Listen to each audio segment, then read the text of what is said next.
Well, good morning, good afternoon, and good evening. As Sarah already said, we know you're reaching us from all different parts of the world, and we're very happy that you've joined us today. As Sarah introduced, I'm Mary Beth Morris. I'm the primary designated school official here at Duquesne University, and I've probably issued your immigration documents, either myself or another staff member, but my primary role is with immigration advising. So throughout your preparation to arrive and during your time here, you'll be able to come to me with questions. And certainly throughout your tenure as one of our students, I'll be able to explain the important aspects of maintaining your student visa and staying in status, as we call it, with F1 or J1 visa. So I'm going to go through the slides, as you mentioned. If you have any questions, hold on to them. I will explain a little bit about the process. So this cover page is a little bit of an error. It says F1 visa process and tips, but we will also talk about the J1 visa. There are some of you, I think, attending today who are coming as an exchange student. So we know that your time with us would be shorter, and therefore, you'll go back to your home institution. But we'll certainly talk about both F1s and J1s.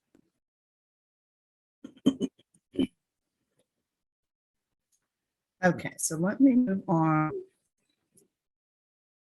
So we'll give a quick overview to the process, and I will go through each of these steps in detail. So don't worry if you feel like we've gone too fast. We're also happy to share the slides after the presentation so that you'll have follow-up notes that you can refer to. The overall process for applying for your student visa is listed here. So basically the first step is that you've received admission to Duquesne University. So congratulations, you should all be accepted. When you received your document, you were instructed to pay the SEVIS I-901 fee. That is part of what kind of activates your I-20 or what's called your DS-2019. You have one or the other, depending if you're an F1 or J1 student. And that activates your record with SEVIS to move to the next step, which is to begin applying for your student visa. So if you haven't done this already, should research it for the country where you are right now. Typically, you're applying in your home country. But we can talk a little bit about that if that's not a possibility, what your options are. So you'll apply and complete the online DS-160 form, which is the visa application. The second fee, so there's another fee to pay, is the visa application processing fee. Both this fee and the SEVIS I-901 fee are required. So keep in mind, if you think you've paid it, double check. There are two separate fees. You'll schedule an interview depending on the consulate or the embassy. The wait times are quite long, so we encourage you to be patient and follow the process. Typically, you can schedule your interview even if it's a long time in the future, and then you're allowed to request an expedited interview, but you have to schedule the first interview to begin that process. You'll make sure that you've gathered all the required documents. They'll explain what you would need, and then you would attend your visa interview. So we're going to look at the I-20 form first. You've received your admission to the school, to university, and when we've sent you your welcome email, we link it to your access to the document is in our immigration portal. As you'll see here, several things are circled that'll explain a little bit more the important details on this document. So for this I-20, for those of you coming on F1 visas, the SEVIS ID number, which is the top circle, is very unique to you. You're the only one with that number. The school code, the second circle, a little further down, is a unique code for Duquesne University. And then the dates are the final circle, your program start and end dates. I'll also mention that we estimate these dates depending on the program you're pursuing. If you're coming as a J1 student for one semester, you'll typically have 1 semester dates. If you're coming for a bachelor's degree, you'll typically get 4 years. Master's degrees get 2 years, and most PhD students are initially given about 5 years. We can adjust those dates at any point, but one thing I'll mention now, because we can never overstate this, you never want that program end date to come about. You don't want it to expire. So once you've arrived here, you must always be responsible for maintaining that that is still active. As we talked about the process, the next step would be to pay the SEVIS I-901 fee. You'll see the link here in a screenshot of what the website looks like. You'll pay a one-time fee. So this I-901 SEVIS fee is connected to your immigration document. So either your I-20 or your DS-2019. The visa fee is about $350 right now, US dollars for the F1 visa, and around $220 for the J1 visa. You'll pay that once. If for any reason we ever needed to create a brand new SEVIS record, your SEVIS number changes, you would have to pay that fee again. So just keep that in mind. Ideally, you keep all of your immigration, coursework, studies. Even if you change schools, you can keep that all together on one SEVIS record. And that's ideal because then all your records are collected and you're also only paying that fee that one time. So to complete the non-immigrant online visa application, we have a link here. And you want to make sure that you always enter this information exactly as it appears on your I-20 form or your DS-2019 form. We require a copy of your passport in order to issue those documents because we want to make sure that it will exactly match the documentation that you'll present at your appointment.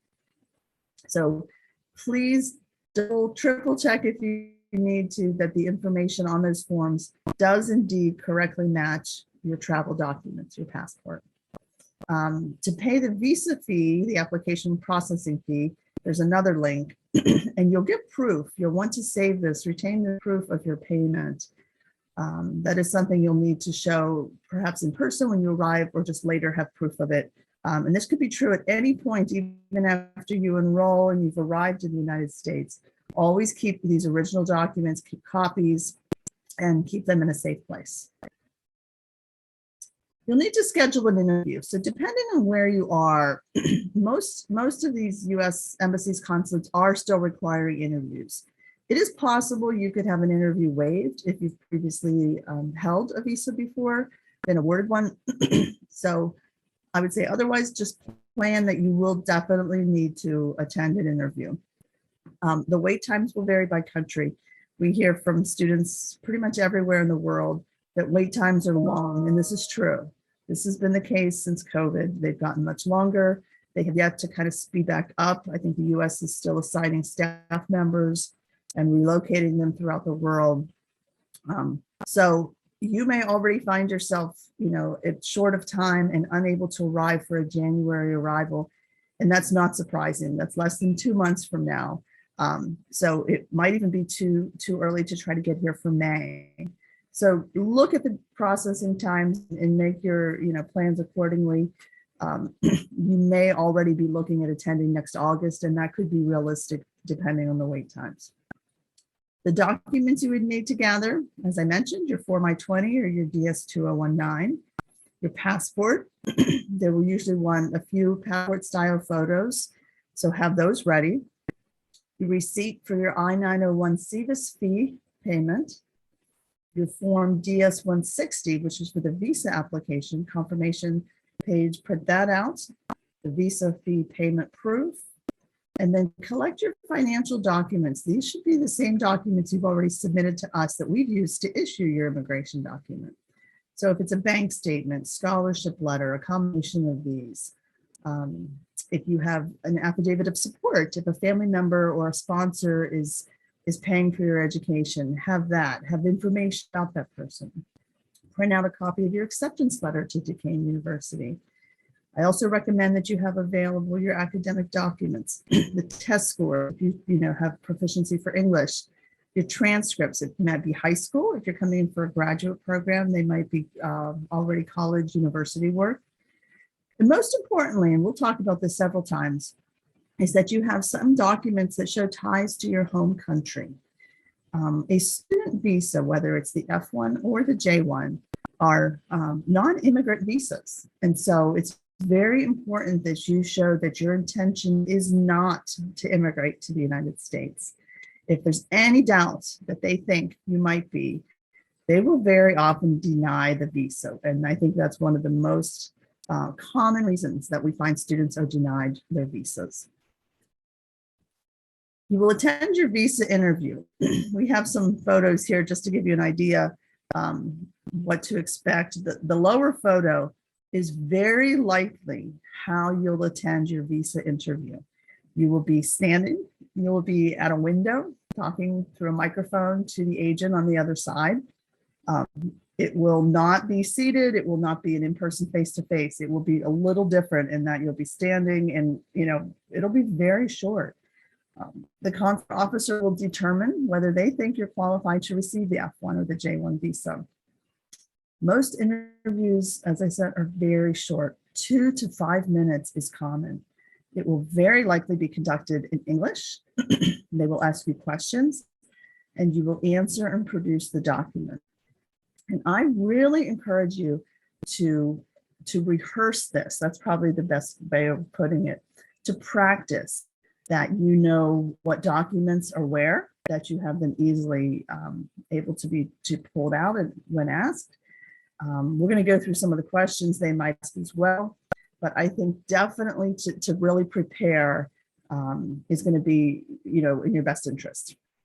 So topics they may ask you during the interview, things like your study plans. Why did you choose your major? Why did you choose Duquesne University? They might want to assess your academic capability.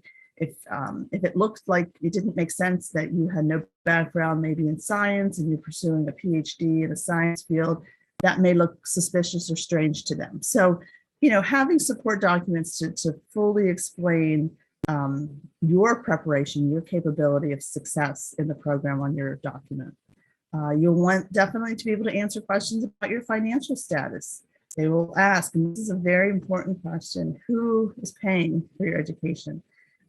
If it's you, because you've got money in the bank, because you've been working, they will probably ask you, well, what happens? You're going to stop working now to go to school. Do you have enough money for the entire time that you would be there? They will probably ask you, do you plan to work while you're at university? And that's a very tricky question. It's very limiting the type of work you're allowed to do as a student on a student visa. You're allowed to work on campus pretty much part-time, so you would not be earning sufficient funding to pay for an education. The real alternative, I'd say that's the most likely for employment would be if you're already awarded a graduate assistantship, in which case you should have a letter explaining that, and what the type of work would be. They're going to want to know things about your plan after graduation. What do you plan to do with your degree? Are you planning to go back home? Are you planning to continue studying for a higher degree in the US? Would you be staying at Duquesne? Would you transfer to another school?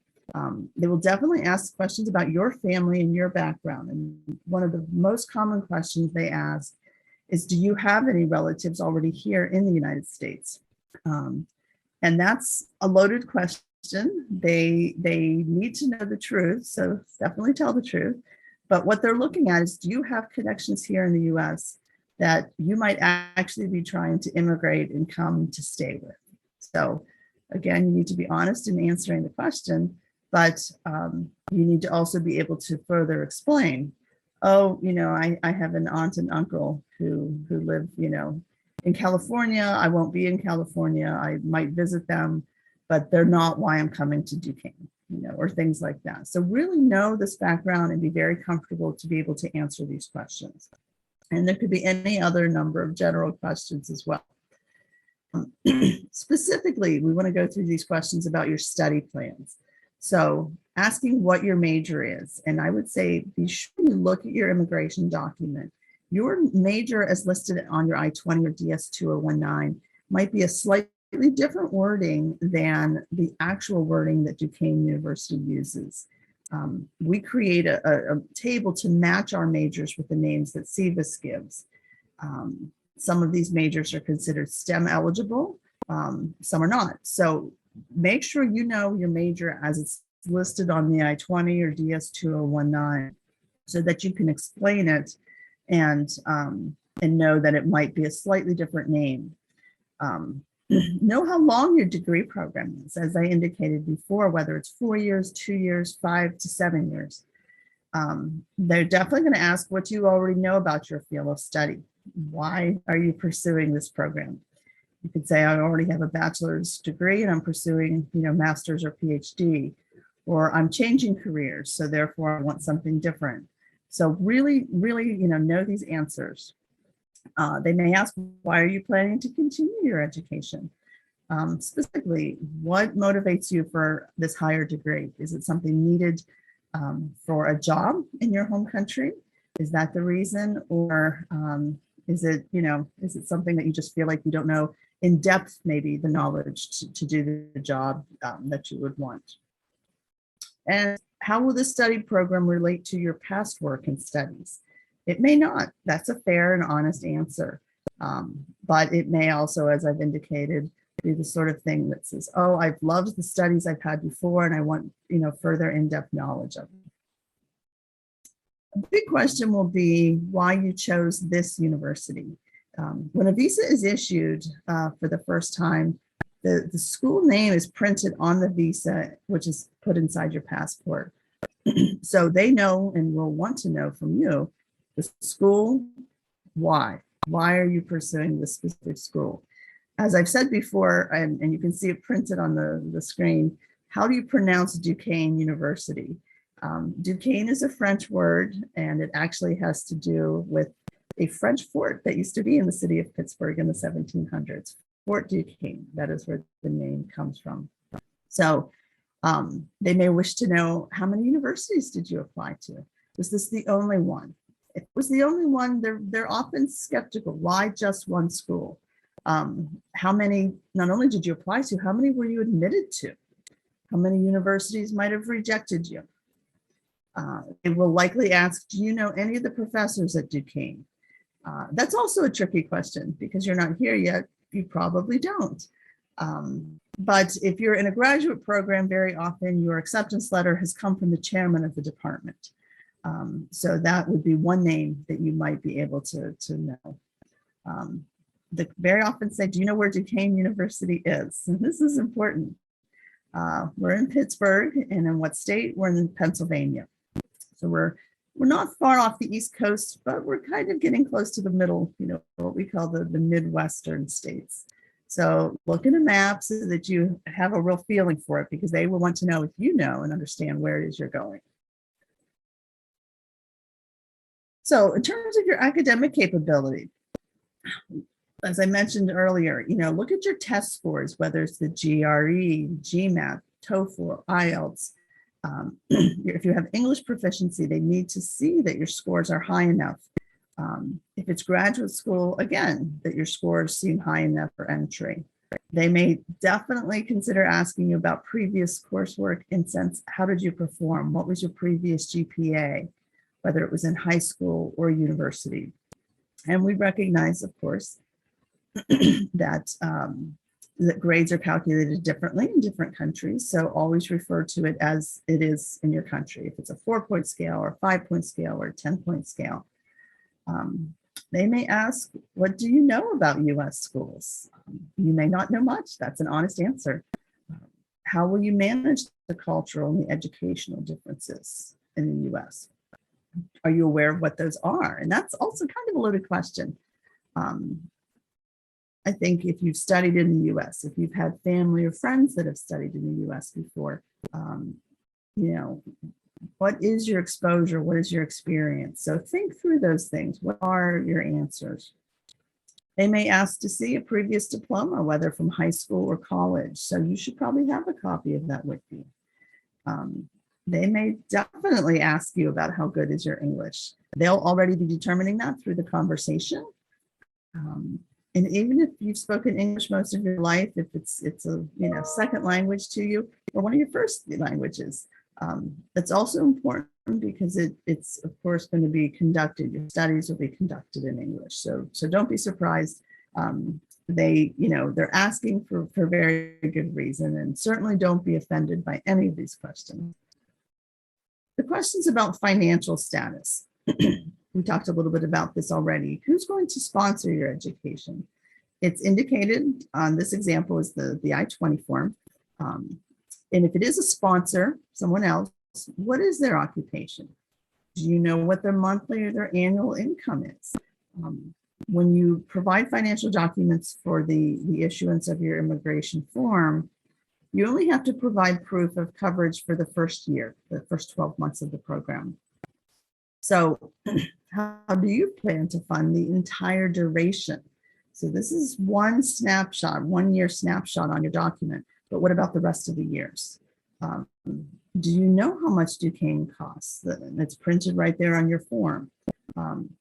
Questions, well, you're offered a scholarship. You may have one, you may have two. If you're in the graduate program, you could have perhaps an academic scholarship. You could also have an assistantship. Those are both separate and contribute towards funding your education. A good thing to definitely know is what is the exchange rate between your currency and the US dollar. Look that up so that you can understand how much of your currency equals $1 so that you can look at the exchange rate and know how far or not as far your funding would go towards the cost of a US education. They may ask if you have copies of your bank statements. As I indicated, absolutely be prepared for that question, have them with you.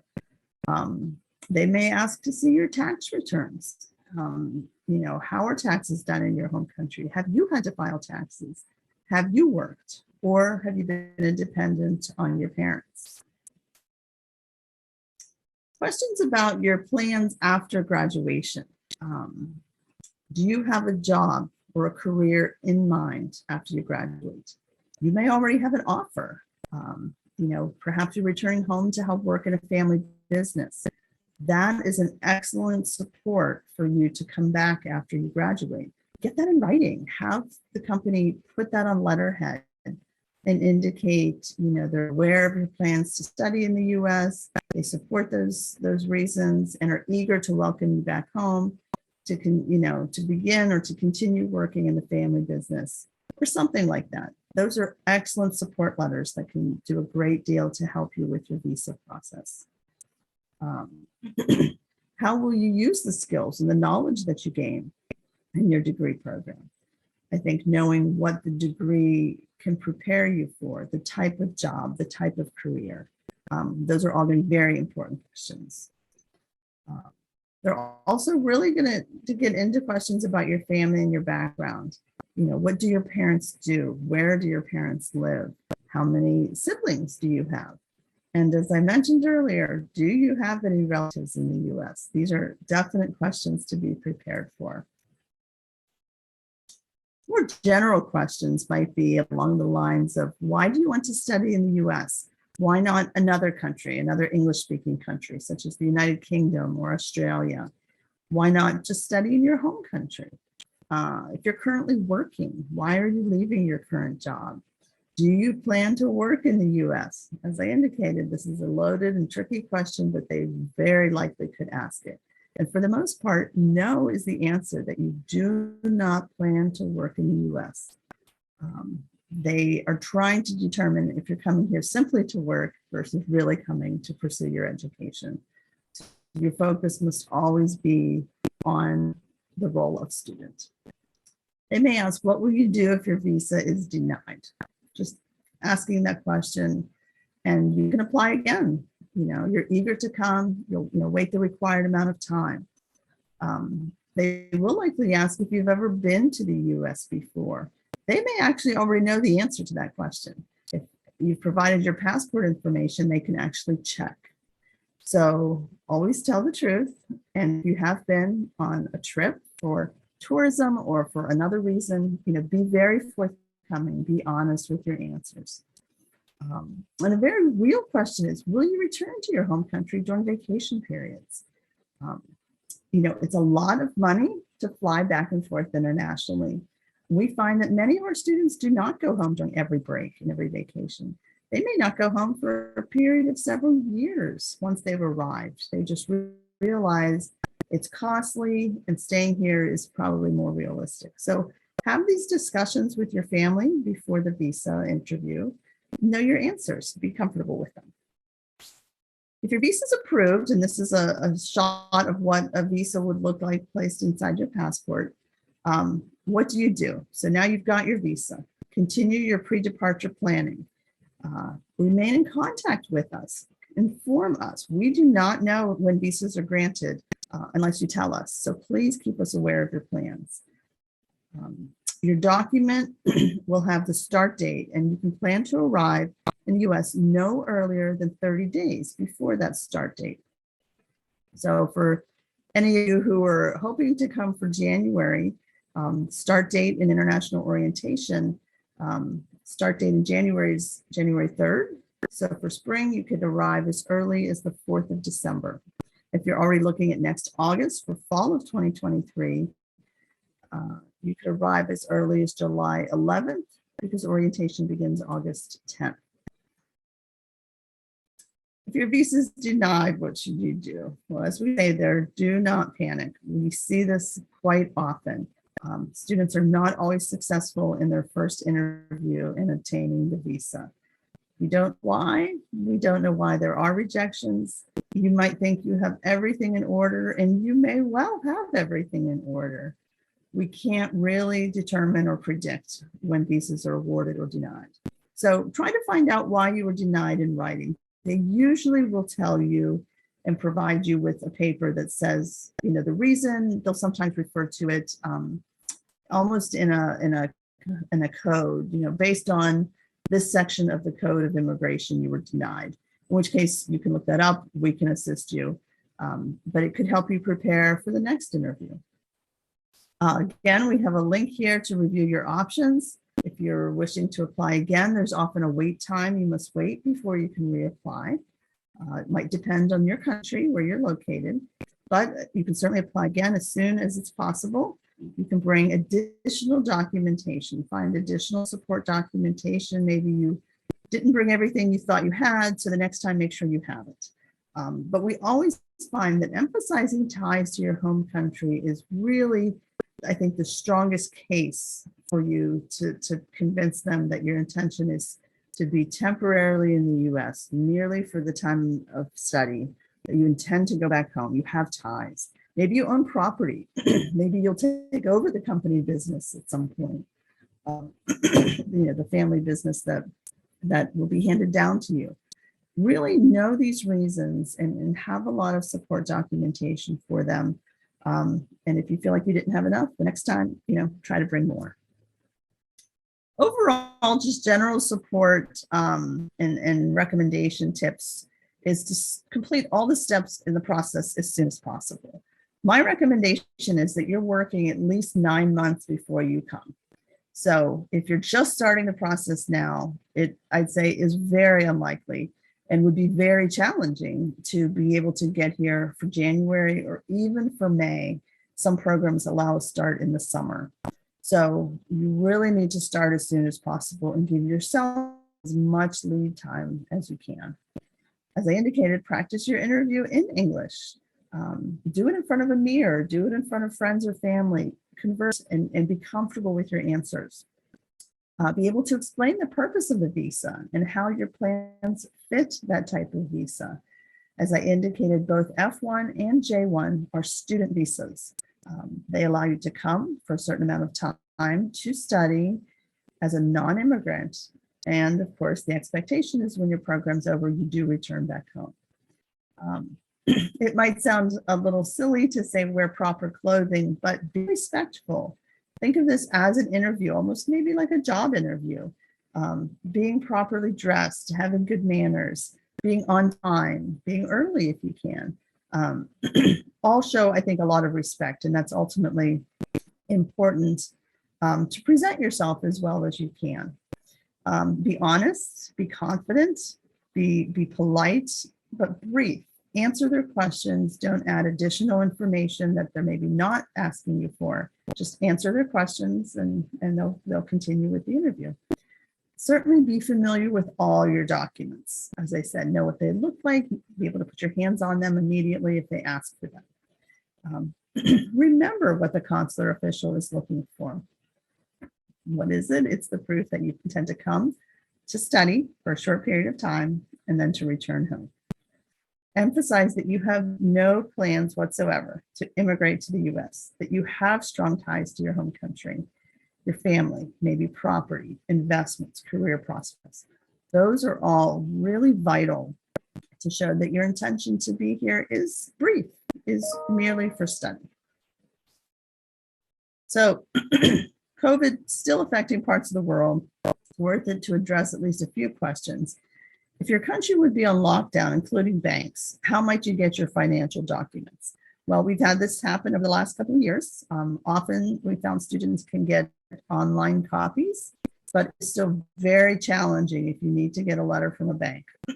Again, this might be why you need a lot of lead time to prepare for an interview.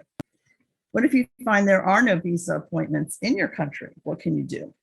Well, you can be patient. As I said, you can look at neighboring countries.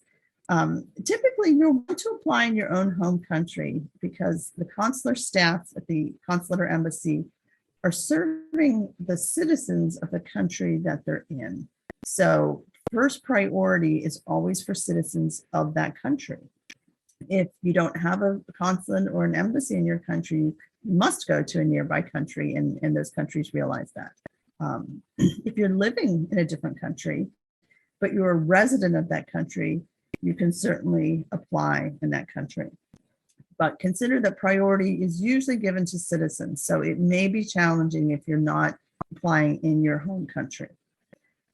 What if your deposit deadline is approaching? That would be the deposit for Duquesne, but you don't have your visa. Can you pay the deposit later?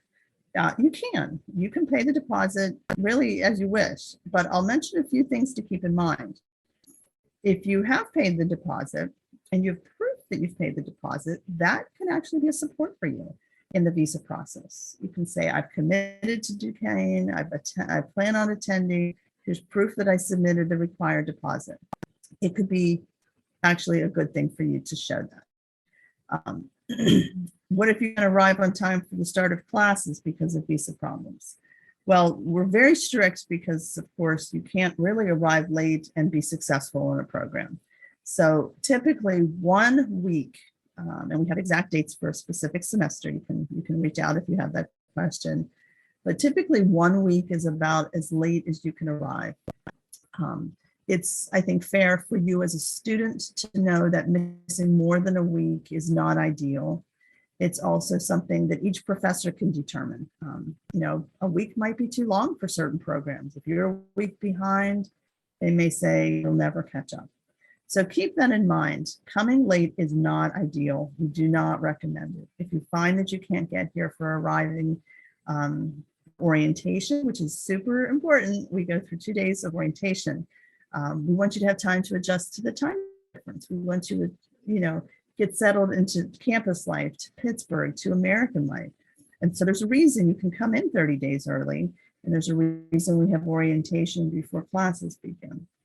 So if you can't come on time to attend all of those things, we encourage you to defer, to try and come to a later semester instead. As always, stay in contact with us, with our staff, and we can help you to make that adjustment to your plans if needed. So overall planning, basically, we've been in-person courses since the fall of 2021. We don't expect that there'd be a lockdown as we may have previously seen in 2020. In terms of online courses, Duquesne does offer occasionally online courses. However, as an international student on an F1 or a J1 student visa, your requirement is that you register for in-person courses to maintain your student visa. And this is something we want to make sure you understand. It could be part of the visa interview. The whole point of having the visa is for you to come physically to this country and to attend your classes in person. If you had intended to take courses online, you don't need a visa because you don't need to come, in which case you could be rejected for the visa. So keep in mind that while online courses are offered, They are not really available to international students because you're coming to study in person in the classroom. That's the point of the visa. So keep that in mind. And it is always your responsibility as a student to comply with these regulations. When you're picking your classes, when you're working with your advisor, when you're working with me or staff in the Center for Global Engagement, ask us if you have questions. But ultimately, we go through these regulations very thoroughly at orientation. That's why orientation is so important. And of course, the repercussions of not complying with these regulations are great. You do not want to violate the visa. You do not want to find yourself violated your student status. So just keep these things in mind. We continue to monitor all the local and Duquesne requirements in terms of COVID. We're always sending out emails. The university offers vaccine appointments. So you'll be hearing from the school in terms of updates or changes, if any should happen for COVID. So submit your documents right now, if you haven't done so, to get your I-20 or DS-2019. We're basically processing for summer of 23 and fall of 23 right now. As I said, if you're trying to come for January, you really should already have your visa or at least have your visa appointment. Otherwise, I'd say it's very unlikely that there's enough time. And keep in mind, it's the holiday season as well that's going to interrupt that. The embassies and the consulates will have closures, with the upcoming Christmas season. Apply for your visa appointment as soon as you can. Continue to check your email for updates from us. Please keep us updated here in the Center for Global Engagement when you've scheduled your visa interview, when you've been approved, when you've received your visa, and to keep us posted on when you plan to arrive to campus. Even if you're not living on campus, it's helpful for us to know when to expect you.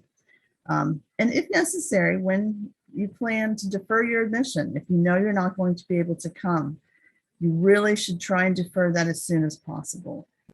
Keep in mind that there could be space limitations in certain programs, usually graduate programs. So if you're not able to take the spot offered to you, maybe for a certain semester, let's say for January, you're going to want to secure a spot for a future semester before they filled up. So keep in mind not to wait if you need to defer and make plans to arrive later for a future semester. We recommend that when you purchase your flights, they are such that will allow you to change your dates, that there's flexibility involved, or that you're aware of the costs to change them if something happens. And obviously, we want you to continue to stay healthy. We want you to be, in the best shape to travel. Travel is very, very tiring, and we want you to arrive as healthy as you can. So take care of yourself as you prepare. We have different videos. Again, we can share this document with you that talk a little bit about things to keep in mind, just general visa tips from certain embassies throughout the world, and really just in terms of how to best prepare to arrive. So we're always here with questions. My contact information is here. If you've received emails from me, you also have this information. Many of us on staff are eager to assist you with any of your questions. But that's the formal presentation. So Sarah, I'll kind of turn it back to you to see if we have questions or what we need to do next. Thank you so much. That was so informative. I know just from answering a lot of questions from students that you gave a lot of the answers that they are already seeking, but I want to invite students to put some questions in the chat. Of course, the more general the question, the better. If it's a very specific question, then you can email myself or Mary Beth.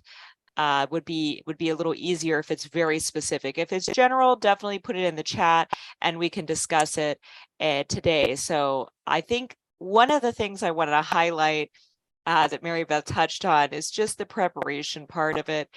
It's so important. We see a lot of students that don't even think about the interview, and then they go in and they're surprised when they don't have the answers to the questions. So it's really important to just think about these things, have your documents ready so that you can answer that question, why Duquesne? That's the basic one.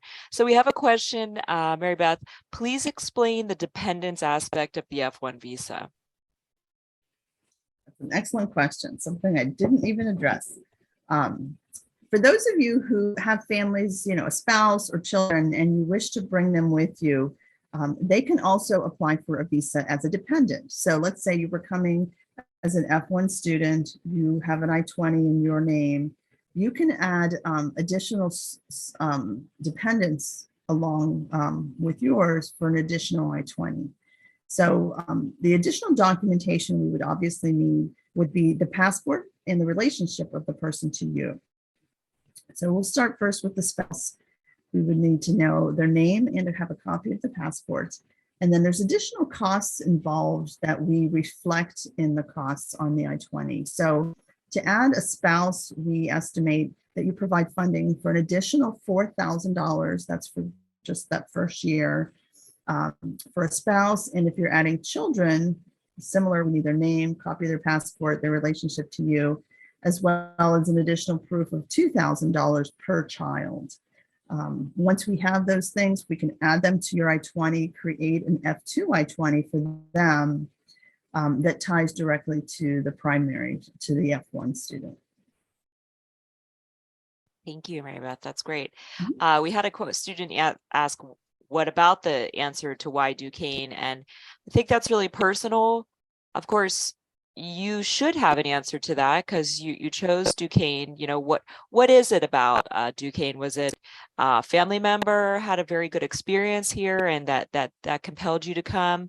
Is it that you received special funding here? Certainly for a lot of graduate students, that might be the case. If you receive funding from a program, that's a great reason to choose Duquesne. So think about that. For the exchange students, of course, if your school has a partnership with Duquesne University, that's a compelling reason to choose Duquesne.